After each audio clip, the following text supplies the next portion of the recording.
अच्छा भाई, अ, एक तो मैं 2 मिनट इंतजार कर लेता हूँ, बाकी सारे लोग आ जाएं।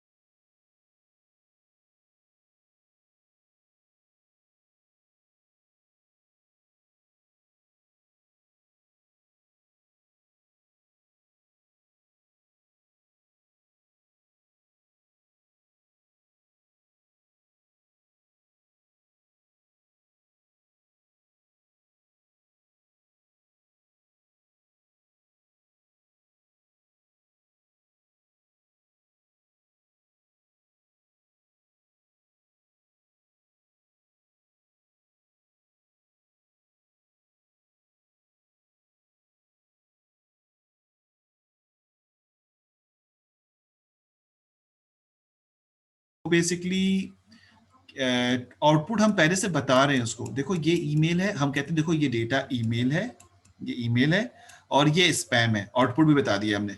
ये ईमेल है डेटा और ये स्पैम नहीं है, नॉट स्पैम, तो वो भी बता दिया। और वो हम अपनी मशीन लर्निंग को दे रहे हैं। और क्या चाह रहे हैं इससे? इससे चाह रहे ये हैं कि तुम एक मॉडल बनाओ मेरे लिए, एक ऐसा मॉडल बनाओ मेरे लिए, ठीक है, कि जब कोई ईमेल इसको हिट करे, एक कोई ईमेल इसको हिट करे, जो मॉडल हमारा बना है, इस इंफॉर्मेशन के बेसिस पे जो मॉडल हमारा बना है, तो वो ईमेल बेसिकली जब कोई इसको हिट करे एज अ टेस्ट के तौर पे, बाहर से कोई ईमेल आए, तो वो बता दे कि ये स्पैम है या स्पैम नहीं है या इनबॉक्स है। ठीक है, स्पैम है या इनबॉक्स है। तो हम बेसिकली ऐसा मॉडल बना रहे होते हैं। सुनते रहना, ये थोड़ा सा मुश्किल होता है कि डिफरेंट किस्म की प्रोग्रामिंग टेक्निक्स है। अब ये जो मॉडल है बेसिकली जो ये बताएगा, वो कि किसी एल्गोरिथम से मिलके ही बना होगा, ये जो ये बताएगा कि ये स्पैम है या नहीं है, ये भी एक प्रोग्राम होता है बेसिकली। वो कि मशीन लर्निंग का ही है लेकिन एक प्रोग्राम है। ठीक है ना, हम एज अ कंप्यूटर साइंस तो नहीं कहेंगे अजूबा है इसके अंदर, हम तो कहेंगे हाँ इसके अंदर कोई प्रोग्राम ही हो रहा है। लेकिन कोई बहुत ही टेक्निकल किस्म की प्रोग्रामिंग है जो आने वाली ईमेल को देख के ये डिटेक्ट करता है, और किस बेसिस पे? अपने प्रीवियस एक्सपीरियंस के बेसिस पे डिटेक्ट करता है कि ये स्पैम है या इनबॉक्स है।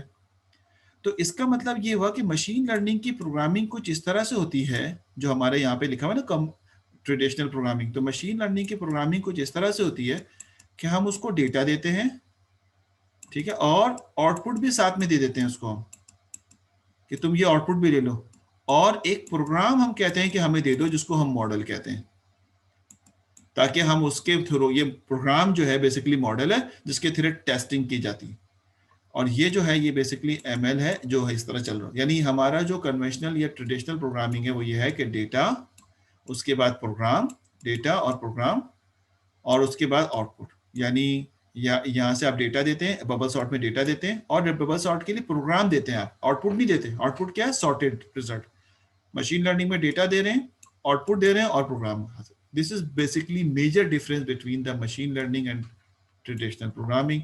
अगर मैं स्लाइड को चेंज करूँ तो डेफिनेटली बिल्कुल इसी तरह से आ रहा होगा कि डेटा, मशीन लर्निंग में क्या होता है, डेटा देते हैं और आप आउटपुट बता के दे रहे होते हैं उसको, ताकि उस सही आउटपुट पे वो ट्रेनिंग कर ले अपनी, और उसके बाद वो आपको आउटपुट पे एक प्रोग्राम लिख के देता है, जिसको मैं बार बार मॉडल का नाम दे रहा हूँ, कि एक मॉडल आपको मिलता है।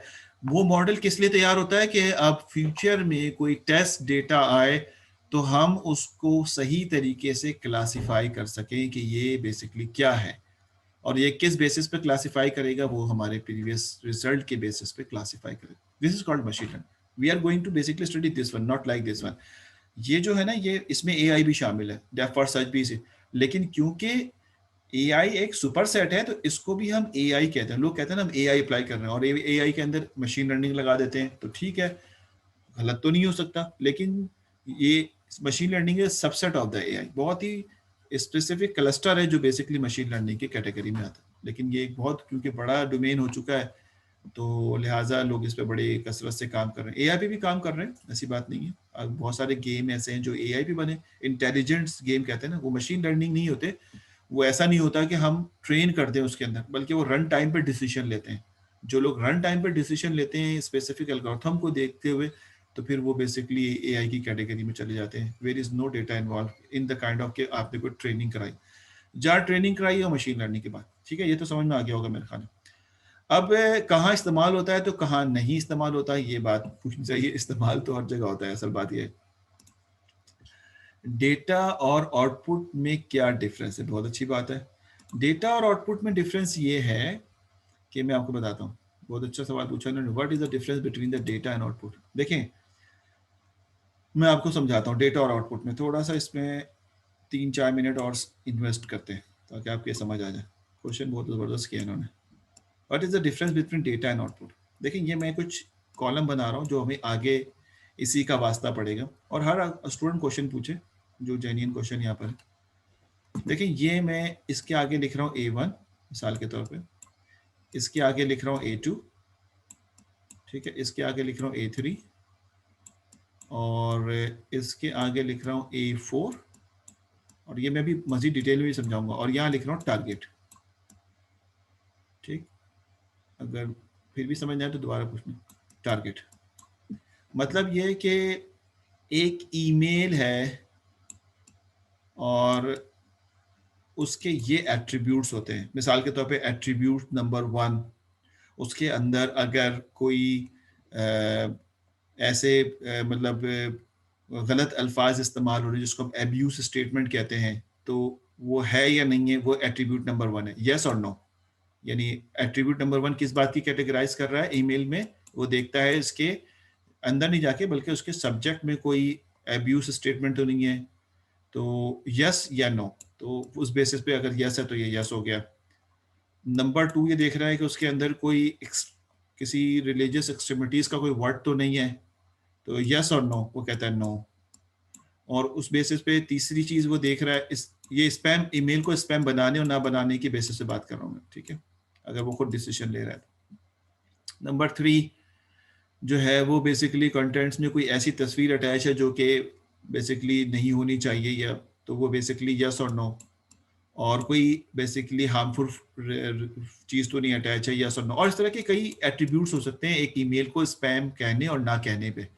सिर्फ एक बात पे डिसीजन थोड़ी होता होगा, इस तरह के कई एट्रीब्यूट्स होते होंगे जो वो चेक करता होगा। हमें तो नजर ही नहीं आ रहा क्योंकि हम तो ईमेल पे काम नहीं कर रहे, लेकिन होता ऐसा ही है।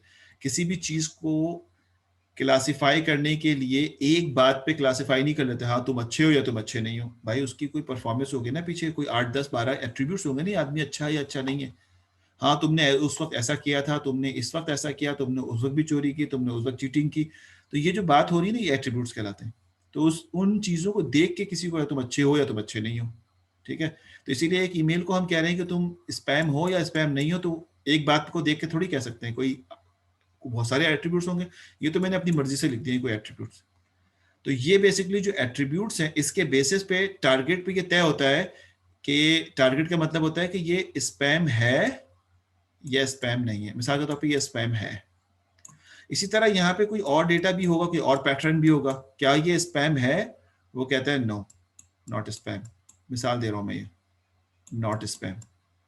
इसी तरह यहाँ पे भी बहुत सारे एट्रीब्यूट्स होंगे, एट्रीब्यूट सिर्फ 4 लिखे हैं, ज्यादा हो सकते हैं, तो क्या ये स्पैम है, ठीक है, आप कहेंगे हाँ नॉट स्पैम। इस तरह की बहुत सारी ईमेल होंगी, और कोई मिसाल के तौर पे 1 2 3 और सो ऑन टू 1000 ईमेल्स हैं इस तरह की, जिसपे आप ट्रेनिंग कराना चाहते हैं। This is called training. आप कहते हैं कि मैं इस पे ट्रेनिंग कराऊंगा, मैं पहले तो मैं इस पे ट्रेनिंग कराऊंगा। अब जरा देखिएगा, इसमें डेटा क्या है और आउटपुट क्या है, ये बड़ा इंटरेस्टिंग, इससे आपको समझ में आ जाएगा। देखिए, अगर मैं इन एट्रीब्यूट्स की बात करूं तो ये एट्रीब्यूट सारा का सारा डेटा है, ठीक है, और ये जो टारगेट इसका रिजल्ट है, ये इसका आउटपुट है। This is called output and this is called basically data. आधी बात समझ आप, कि जब मैं मशीन लर्निंग को, एमएल को प्रोग्रामिंग के लिए इनपुट दूंगा ना, तो ये वाला डेटा भी दूंगा और ये वाला आउटपुट भी दूंगा, क्योंकि वो इन एट्रीब्यूट्स को देख के तो तय करेगा ना कि ये स्पैम है, और फिर अपने आप को लर्न करेगा। तो this is called basically data and this is called basically output, और ये हर जगह होता है। तो ये बेसिकली हम कहते हैं कि ये आउटपुट जो है इसका साथ में देंगे। अगर मैं सिर्फ इसको आउटपुट ना दूं और सिर्फ ये डेटा दे दूं, तो ये ट्रेन कैसे करेगा? उसको पता ही नहीं है कि इसका आउटपुट क्या है, उसको पता ही नहीं है इसका आउटपुट क्या है, उसको पता ही नहीं है इसका आउटपुट क्या है। जब उसको नहीं पता इसका आउटपुट क्या है, तो how basically machine learning will train this data. It is quite difficult, so we have to basically provide the output. तो जब मैं उसको आउटपुट दूंगा तो वो कहेगा कि हाँ अब मैं अपने स्पेसिफिक मशीन लर्निंग के एल्गोरिथम को इस्तेमाल करके एक मॉडल बनाऊंगा। वो मॉडल ही बेसिकली एक प्रोग्राम होता है जो फ्यूचर में आने वाले स्पैम और नॉट स्पैम को डिसाइड करता है। मेरे ख्याल क्लियर हो गया होगा ये बात, आपके डेटा और आउटपुट के दरमियान क्या फर्क होता है। I think so sir. ML is about if else programming technically, जी बिल्कुल ऐसा ही, हम इसको प्रोग्राम में ही देखेंगे। लेकिन ज़ाहिर है डेफिनेटली हम प्रोग्राम ही जो एमएल का जो आउटपुट आता है ना वो प्रोग्राम होता है, ये मैंने जैसा भी बताया। तो ये जो एमएल का आउटपुट होगा ये एक प्रोग्राम है जो इस काबिल होगा कि जो टेस्ट डेटा, अगर आपका जो सवाल है मैं उसको सही आंसर दे रहा हूँ तो आप पूछ लीजिएगा दोबारा। तो प्रोग्राम बेसिकली ये जो प्रोग्राम का वर्ड है ना, तो हमने तो इसको अपनी प्रोग्रामिंग लैंग्वेज से एसोसिएट किया, लेकिन हम मशीन लर्निंग में उसको प्रोग्राम नहीं कह रहे, इसको हम कह रहे हैं मॉडल। तो मैंने अभी एक वर्ड यूज किया था कि मॉडल का मतलब है प्रोग्राम। बेसिकली जो मॉडल बना है वो तो प्रोग्राम ही है, क्योंकि जब आप उसको टेस्ट डेटा देंगे यहाँ से तो वो प्रोग्राम या वो मॉडल ही तो बताएगा कि ये इस क्लास में है या इस क्लास में। ठीक है ना, किस बेसिस पे बता रहा है, डेटा और आउटपुट के बेसिस पे बता रहा है। अच्छा भाई आगे बढ़ते हैं। We are proceeding very slow, कोई बात नहीं, अच्छा कोई क्लियर हो जाए, बात बहुत इंपॉर्टेंट है। ये बेस जो है ना एक दफ़ा पढ़ाई जाएगी, उसके बाद तो फिर आप समझ लें कि आप जब एक दफ़ा मशीन लर्निंग के एल्गोरिथम में जंप लगा देंगे तो फिर तो हमें ये बातें, हम आपसे सिर्फ ये कह रहे होंगे कैसा होता है, वर्डिंग यूज़ कर रहे होंगे ऐसा मॉडल और ये, फिर तो इतनी बार बार तो आके यहाँ पे स्लाइड पे नहीं आएंगे ना। कहाँ इस्तेमाल होता है, say what object appears in an image, ठीक है, convert hand writing digits to character, detect where object appears in image, ठीक, इन डेटा साइंस, ठीक है, मेनी मोर। बहुत सारी जगह हैं जहाँ पे इसको इस्तेमाल करते हैं। यानी आप कहते हैं कि क्योंकि थोड़ा टाइम मुझे लग रहा है हमने ज़्यादा ले लिया इसमें, तो मैं और भी एग्जांपल्स बता सकता था कि एक ऑब्जेक्ट यहाँ पर है और उसमें पानी है, पानी जो है मूव कर रहा है, यहाँ पे लोग जो हैं वो बोट में बैठे हुए हैं इस तरह से कुछ पानी में। तो मैं अगर इसको इस तस्वीर को मशीन लर्निंग को दे दूं कि तुम मशीन लर्निंग बताओ कि इस तस्वीर में क्या हो रहा है, और वो मुझे बेसिकली बोल के या लिख के बता दे कि तस्वीर में क्या हो रहा है। यानी एक स्टैटिक तस्वीर मैंने अपने प्रोग्राम को दी, मशीन लर्निंग मॉडल को दी, जो मॉडल हमने बनाया हुआ है, यकीनन मॉडल पहले से बनाया हुआ होगा, और ये तस्वीर हमने इसको देते हैं इस तस्वीर मॉडल को। अब मुझे बताएं ये पानी है, इसमें बोट है, ठीक है, बोट में लोग बैठे हुए हैं और पता नहीं ऐसी बनती है ना बोट, और यहाँ पे लोग जो हैं बैठे हुए हैं और ये कश्ती जो है इस पे चल रही है पानी में चलते हुए। अगर मैं आपसे पूछूं कि इस तस्वीर में क्या हो रहा है तो आप कहेंगे एक पानी में कश्ती, लोग बैठे हुए और ये सेल कर रही है यानी मूव कर रही है। कैसे पता चला आपको ये बात? इसलिए कि ये बात हमने लर्न की है, सीखी है। तो अब ये बात मैं कंप्यूटर से कहलवाना चाहता हूँ कि तुम बताओ इसमें क्या हो रहा है, तो यकीनन कंप्यूटर को सिखाया होगा ना किसी वक्त, तो वो मॉडल बनाते वक्त सिखा दिया हमने, कभी मॉडल बनाया होगा यहाँ पे एमएल का, तो उससे मैंने उसको सिखा दिया कि भाई ये जो है इस तरह होगा। अब उसने सही सीखा गलत सीखा उसके बेसिस पे आंसर हो। तो अब मैं उसको ये तस्वीर दे रहा हूँ एज अ टेस्ट कि तुम बताओ इसमें क्या हो रहा है। अब कंप्यूटर इसको देख रहा है, इसको मशीन लर्निंग को दिया, मशीन लर्निंग ने इसको देखा, देखने के बाद बताया, लिख के बता दे, बोल के बता दे कि इसके अंदर क्या हो रहा है, what is going on inside the image. Is quite difficult, not easy task ना। तो हमने बेसिकली ट्रेनिंग अच्छी की होगी, अच्छा मॉडल लगाया होगा, तो वो इसको बता भी देगा कि क्या हो रहा है इसके अंदर। और अगर अच्छी ट्रेनिंग नहीं की होगी और मॉडल अच्छा नहीं लगाया होगा तो फिर जो है ये एल्गोरिथम अच्छे नहीं लगाए होंगे तो फिर उसको आंसर गलत दे देगा वो। तो दिस इज कॉल्ड बेसिकली से what object appear in an image. ये जुमला जो था ना ये ऑलमोस्ट इससे मैच करता है कि इस इमेज में क्या है, बेसिकली क्या अपीयर हो रहा है बताइए, ठीक है।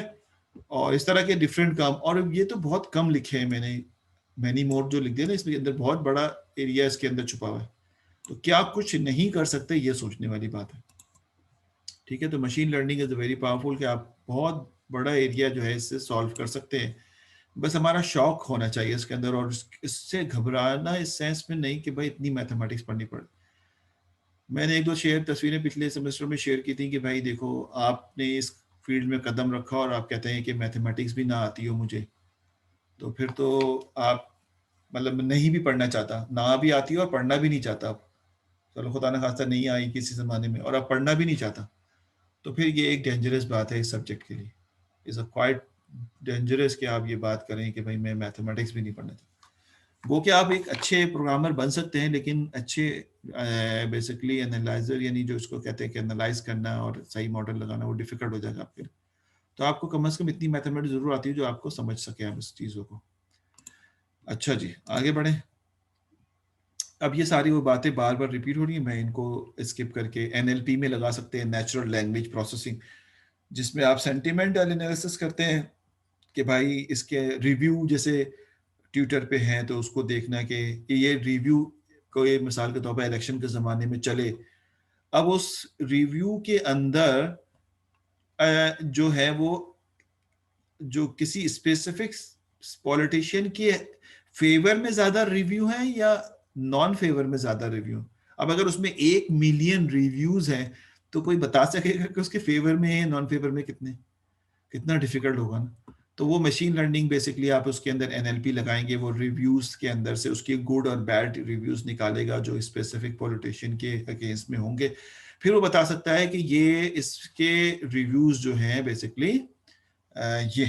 तो इस तरह तो आप जो फेसबुक पे रिव्यूज करते हैं, जो व्हाट्सएप पे आप बात करते हैं, ये सारी चीजें बेसिकली एनएलपी के थ्रू, जो वर्डिंग टेक्स्ट के ऊपर काम होता है वो एनएलपी के थ्रू होता है। ठीक है, तो मैं अब ये नहीं कहूंगा कहाँ इस्तेमाल हो रहा है, आप पूछ लेंगे कहाँ नहीं इस्तेमाल हो रहा था, मैं वो बता सकता हूँ कि भाई आप हर जगह मशीन लर्निंग को यूज कर सकते हैं जहाँ पे ट्रेनिंग की बात आती है। अच्छा जी, अब यहाँ से एक नया मोड शुरू हुआ, ये तो एक जनरल बातें थी जो हमने पढ़ ली, अब यहाँ से एक नया मोड शुरू हुआ और वो कुछ इस तरह से है कि जो लर्निंग हमारे पास है इसकी 2 टाइप्स हैं। जब हम लर्निंग कराते हैं तो इसकी 2 टाइप्स जो है वो एग्जिस्ट करती हैं। जी सर, कौन सी 2 टाइप्स हैं? 2 टाइप्स हैं, एक है क्लासिफिकेशन प्रॉब्लम और एक है रिग्रेशन प्रॉब्लम। इसमें हमें बिल्कुल वाज़ेह फ़र्क पता हो कि what is a classification problem और what is a basically regression problem. ये बात आपको अच्छी तरह से पता होना चाहिए, वरना तो ठीक है। तो कह रहा है कि learning algorithm is called, number 1, classification problem when target function y is discrete, and regression problem when the target function y is continuous. These 2 words is called basically, first one is called classification problem, second one is called basically regression problem. ये 2 different type की problem exist करते हैं।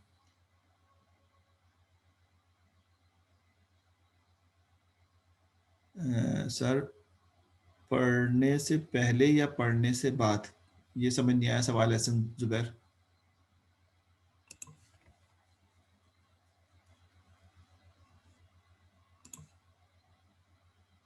तुम unmute करके बोल दो, मैं वो हटा देता हूँ चेक, अनम्यूट कर दो अपने आप को। सर मैं ये पूछना चाह रहा हूँ, जो आप कह रहे हैं क्लासिफिकेशन और रिग्रेशन जो है ये हमें पता होना चाहिए, तो मैं ये पूछ रहा हूँ कि मशीन लर्निंग पढ़ने से पहले हमें मालूम होना चाहिए या फिर इसके बाद कॉन्सेप्ट हमें दिए जाएंगे? नहीं नहीं, मशीन लर्निंग में जब हम इन हो रहे हैं, यानी मशीन लर्निंग पढ़ रहे हैं, तो इसमें हम लिख रहे हैं learning algorithm is called machine learning के 2 टाइप के बेसिकली एल्गोरिथम्स होते हैं।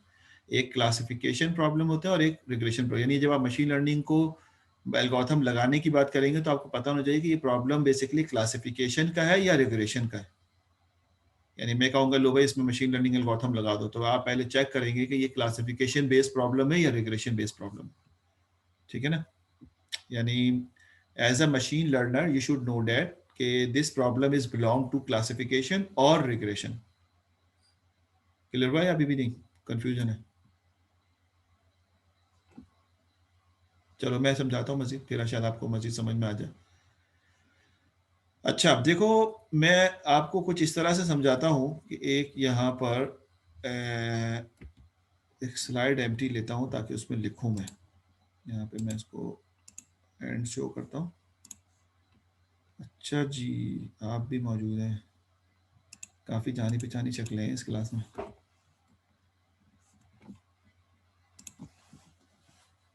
अच्छा भाई, तो ये क्या हुआ?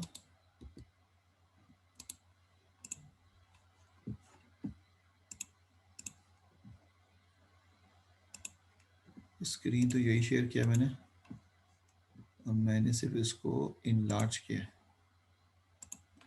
ठीक है। अच्छा देखो मैं आपको बताता हूँ, ये जो दो टाइप की प्रॉब्लम है ना, जिसको इन्होंने कहा है टू प्रॉब्लम्स, यानी there are two types of problems. Number one classification and number two is called regression. किसी को पता है, मतलब कोई स्टूडेंट है जो इसको पता हो कि इन दोनों में क्या फर्क है? इसलिए पूछ रहा हूँ कि शायद किसी को मालूम हो, तो मुझे भी अंदाजा हो कि कुछ लोग हैं जो पहले से मालूमात रखते हैं। यस सर, आसिर साहब अपनी माइक ऑन करके जरा समझाएं ताकि आपको लोग जान सकें कि आसिर साहब को पता है। What is the difference between the classification and regression problem? Sir classification में जो है हम लेबल्स की बात करते हैं जिसकी वैल्यूज डिस्क्रीट होती है। जैसे कि अगर मैं बात करता हूँ, जैसे कि मेरा फाइनल ईयर प्रोजेक्ट भी है, तो उसके अंदर में हम लोग जो है वो वीडियोस पे काम कर रहे हैं कि उसकी क्लासिफिकेशन या तो वो नॉर्मल वीडियो है या तो उसके अंदर कोई रेयर इवेंट आ चुका है। तो इसके ऊपर जो हम क्लासिफाई करते हैं चीज़ों को, कि अगर ये चीज़ नॉर्मल है तो हमने इसको 0 पे क्लासिफाई कर दिया, और अगर ये चीज़ जो है इसके अंदर कोई रेयर इवेंट आ रहा है या कोई ऐसा जैसे ईमेल स्पैम है कि वो नहीं है, तो ये क्लासिफिकेशन हो गई, इसकी लेबलिंग हो गई।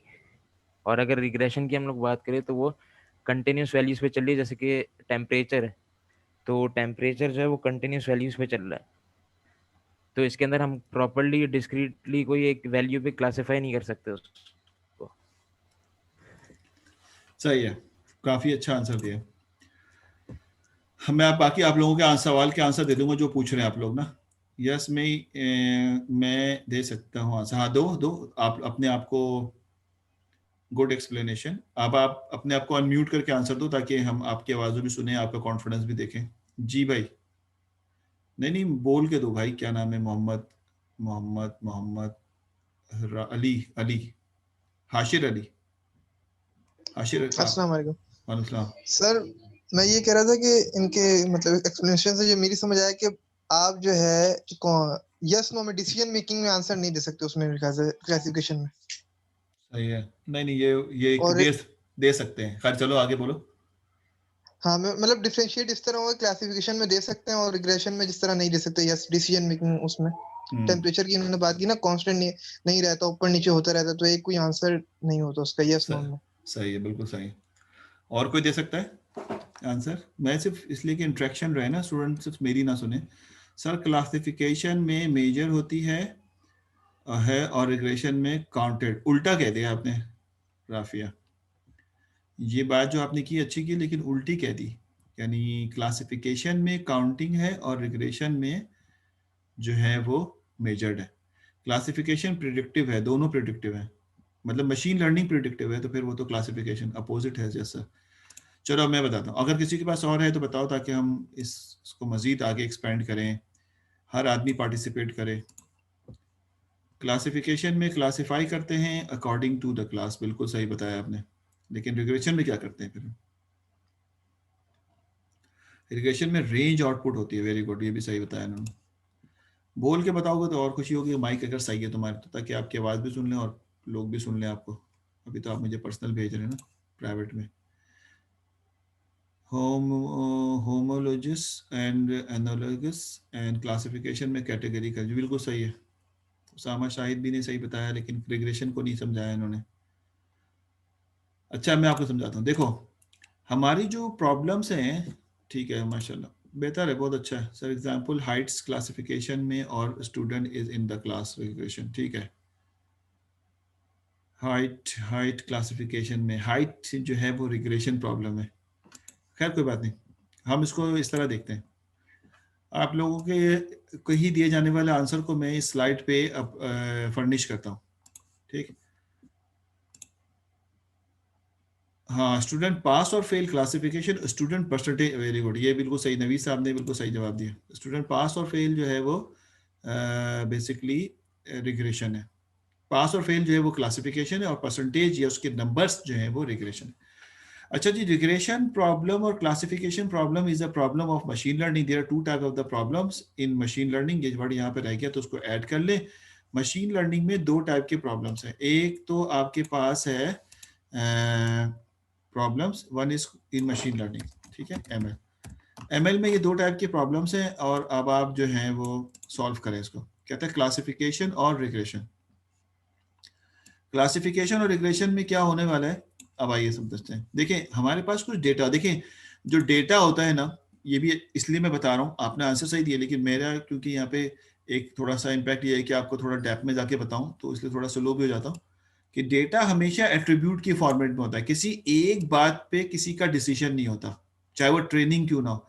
तो मिसाल के तौर पे कोई एट्रीब्यूट नंबर A1 है और एट्रीब्यूट नंबर A2 है, ठीक है, और एट्रीब्यूट नंबर A3 है, और कोई एट्रीब्यूट नंबर A4 है, और कोई एट्रीब्यूट नंबर A5 है। मैं अपनी मर्जी से लिख रहा हूँ, एट्रीब्यूट तो कोई 50-50 भी होते हैं, तो इतना तो टाइम नहीं है कि हम 50 एट्रीब्यूट्स लिखें। ये कोई एट्रीब्यूट्स है। एट्रीब्यूट्स कहते हैं उस डेटा की खुसूसियत के बेसिस पे डिसीजन। यानी मिसाल के तौर पे अगर हम यहाँ पे इसको कहते हैं टारगेट, जिसको आउटपुट भी कहा गया था उस वक्त, टारगेट। अगर मैं कहता हूं कि मिसाल के तौर पे एक आदमी है, ठीक है, उस ये पहला एट्रीब्यूट जो है मैंने लिखना नहीं हूं लेकिन एट्रीब्यूट 1 लिखा है मैंने।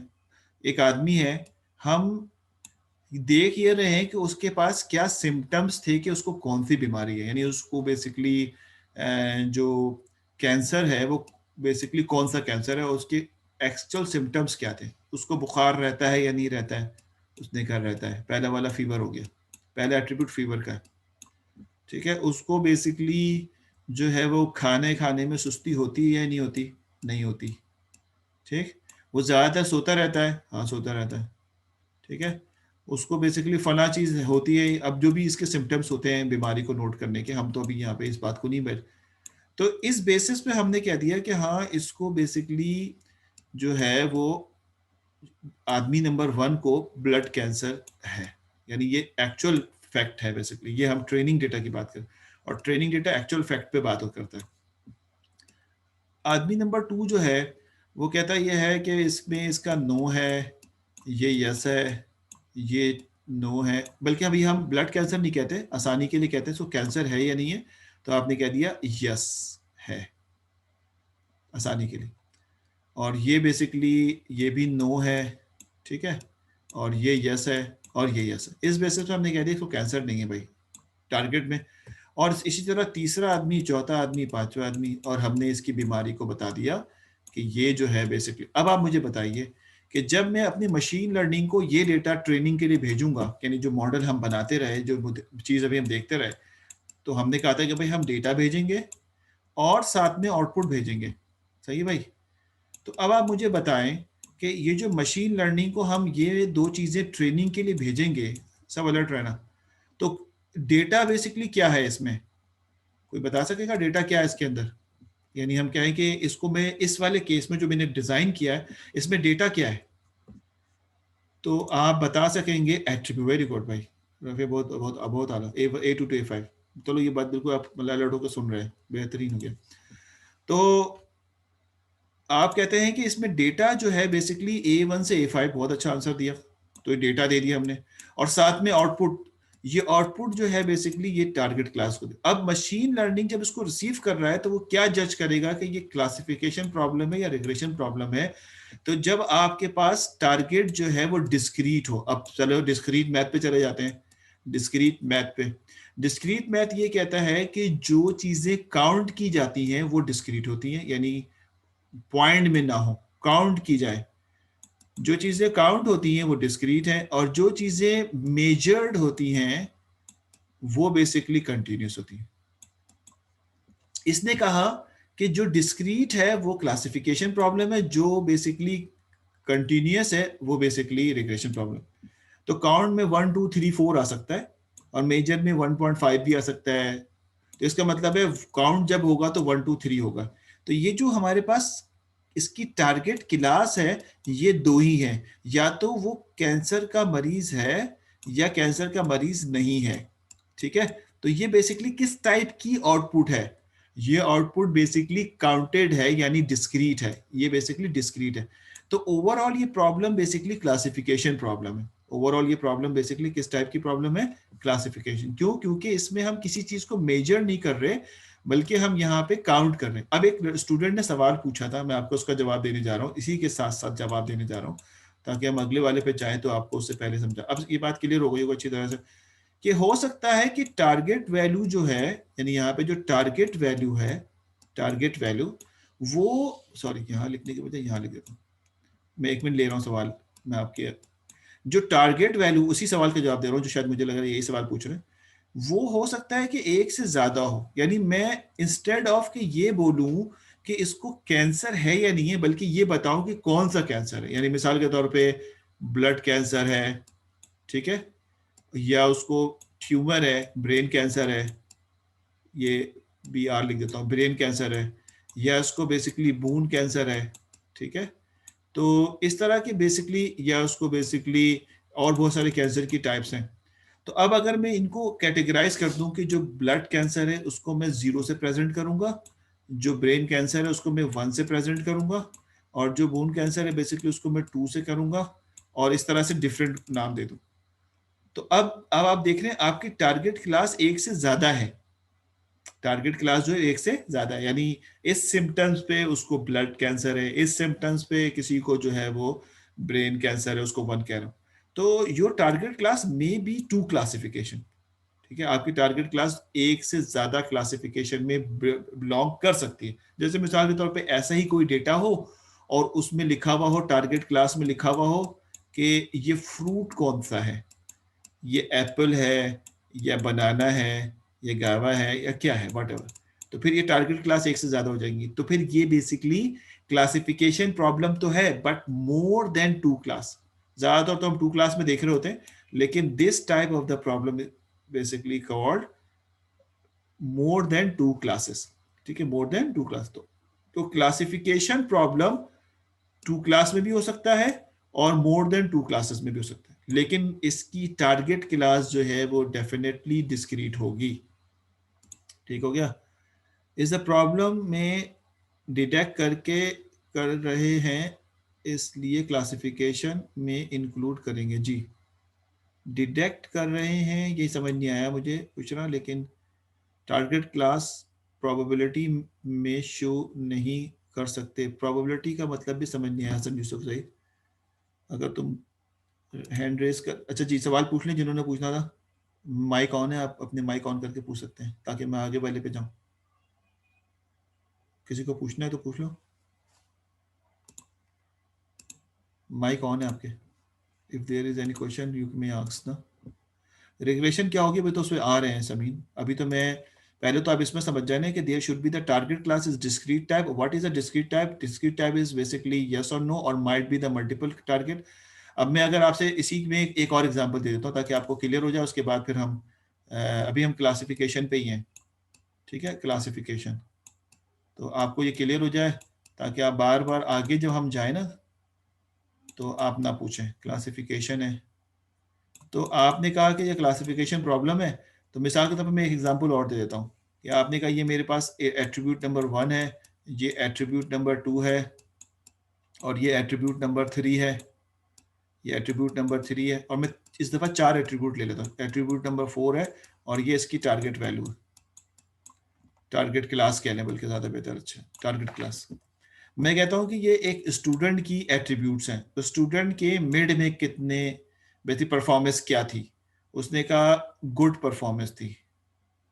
उसके बेसिकली क्विज़ेस असाइनमेंट में परफॉर्मेंस क्या है? उसने कहा एवरेज परफॉर्मेंस थी। उस स्टूडेंट की फाइनल में परफॉर्मेंस क्या थी? उसने कहा फाइनल में उसकी परफॉर्मेंस एक्सीलेंट थी।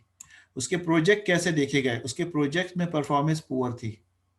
ठीक है, तो यहाँ पर हमने टारगेट क्लास बनाया कि ये स्टूडेंट जो है वो अबव, सॉरी ए लिखना चाह रहा हूं, अबव एवरेज स्टूडेंट है, अबव एवरेज। ये एक मैंने टारगेट बता दिया इसका। ये इस पैटर्न पे इस स्टूडेंट की क्लास, ये ट्रेनिंग में दी हुई थी, हमने लिख दी इसकी। हमने कहा भाई उसके मिड टर्म में कैसे रिजल्ट हैं? पुअर रिजल्ट हैं। असाइनमेंट और क्विज़ेस में पुअर रिजल्ट हैं। एग्जाम में पुअर रिजल्ट है, और जो इसकी कोडिंग है वो एक्सेलेंट है। अब जरा बताएं, यानी वो थ्योरी में जरा वीक है और कोडिंग में अच्छा है, यानी प्रोजेक्ट में उसके अच्छे मार्क्स, एक्सीलेंट मार्क्स, और चीटिंग की हो ये भी सकता है। हमने कहा ये एवरेज स्टूडेंट है। अब आप देख रहे हैं एवरेज स्टूडेंट, तो कितनी सारी क्लासेस बन रही हैं। तीसरे में ये आ गया कि ये इसका बेसिकली एक्सीलेंट है, ये इसका पुअर है, ये एवरेज है और ये एक्सीलेंट है। ठीक है, हमने कहा ये भी जो है वो गुड स्टूडेंट में आ गया। तो अब आप मुझे बताइए कि इसकी टारगेट क्लास में, और हो सकता है आगे कोई जाए तो वो भी गुड में आ जाए, आगे कोई हो तो वो भी अबव एवरेज में आ जाए। तो अब आप मुझे बताइए टारगेट क्लास में कितनी किस्म की डिफरेंट बेसिकली टारगेट वैल्यूज नजर आ रही हैं। तो इस वक्त हमें 3 नजर आ रही हैं, अबव एवरेज, ठीक है, और गुड, ठीक है, और उसके बाद एवरेज। 3 हो गई। तो इसका मतलब है अगर तुम इसको नंबरिंग कर दूं कि इसको 0 से कहूंगा, इसको 1 कहूंगा, इसको 2 कहूंगा, तो यकीनन ये वाला गुड भी 2 कहलाएगा और ये वाला एवरेज स्टूडेंट 0 कहलाएगा। तो अब हमारे पास डिस्क्रीट वैल्यू तो है लेकिन 3 है। This is not a binary class. अब 2 नहीं है, अब 3 है, 4 भी हो सकती है, 5 भी हो सकती है। तो ये बात क्लियर करनी थी कि हाँ बिल्कुल सही जवाब दिया। तो ये बात क्लियर करनी थी कि आपकी टारगेट क्लास मोर देन 2 हो सकती है, लेकिन ज्यादातर डीलिंग 2 में होती है। कि भाई जैसे मिसाल के तौर पर एक टाइटैनिक का जहाज था, टाइटैनिक का जहाज डूब गया, उसमें से कितने लोग सरवाइव किए, कितने लोग सरवाइव नहीं किए, सरवाइव और नॉन सरवाइव, कितनी क्लास हुई उसके अंदर। अच्छा, सरवाइव करने वाले में लोग कौन से थे, वुमेन थी, एज क्या था, ठीक है, किस जगह बैठे हुए थे, और उनके टिकट की क्लास क्या थी, ठीक है, और इस तरह के डिफरेंट चीजें जो है वो एग्जिस्ट करती हैं उनके एट्रीब्यूट में, और बता दी गया कि वो बेसिकली सरवाइव नहीं कर सका, वो सरवाइव कर सका। तो अब इसमें बाइनरी क्लास है। तो समटाइम हमारा प्रॉब्लम बाइनरी क्लास बेस होता है, समटाइम बाइनरी क्लास बेस नहीं होता, लेकिन ये है क्लासिफिकेशन प्रॉब्लम। ठीक है, नहीं, एट्रीब्यूट का कोई ताल्लुक नहीं है क्लासिफिकेशन और रिग्रेशन से। एट्रीब्यूट किसी भी टाइप के हो सकते हैं, एट्रीब्यूट का किसी भी किस्म का, रिग्रेशन और क्लासिफिकेशन और रिग्रेशन का ताल्लुक टोटली एट्रीब्यूट टारगेट क्लास से होता है। ये बात समझ में आ गई। एट्रीब्यूट अगर क्योंकि मैं अभी अभी इस पे आया नहीं हूँ, क्योंकि ये डेटा साइंस में नॉर्मली पढ़ाया जाता है। तो हम कहते हैं कि जो डेटा, जिसको हम ट्रेनिंग का डेटा कहते हैं, ये बेसिकली 3 डिफरेंट टाइम पे डिवाइडेड होता है। बेसिकली आप कह सकते हैं कि ये आपके पास न्यूमेरिक डेटा होता है, ठीक है, न्यूमेरिक डेटा, या कैटेगोरिकल डेटा होता है। फिर कैटेगोरिकल में भी 2 टाइप होती हैं, न्यूमेरिक 3 टाइप होती हैं, न्यूमेरिक में 2 टाइप होती हैं। तो जो ट्रेनिंग डेटा है, इसकी वजह से क्लासिफिकेशन और रिग्रेशन प्रॉब्लम नहीं बनता है, बल्कि टारगेट क्लास की वजह से ये क्लासिफिकेशन या रिग्रेशन। जो गिवन डेटा है वो किसी भी टाइप का हो सकता है, उस पर आप बिल्कुल मुनस्सर नहीं है क्लासिफिकेशन और रिग्रेशन प्रॉब्लम पे। ये बात क्लियर हो गई। आपका रिग्रेशन प्रॉब्लम सिर्फ और सिर्फ या क्लासिफिकेशन प्रॉब्लम सिर्फ और सिर्फ टारगेट क्लास पे मुनस्सर है। जी क्लियर हो गई ना बात ये। चलो ठीक है। आपका जो ट्रेन डेटा, इसलिए मैंने कहा था ना, ट्रेन डेटा और टारगेट क्लास 2 अलग अलग बातें हो गई, याद रखना। जो ट्रेन डेटा होता है, यानी ये वाले 2 डेटा, ट्रेनिंग डेटा यानी ये टारगेट क्लास है, और ट्रेन डेटा, ये 2 अलग अलग चीजें। ये डेटा है और ये आउटपुट है। तो डेटा किसी भी टाइप का हो सकता है।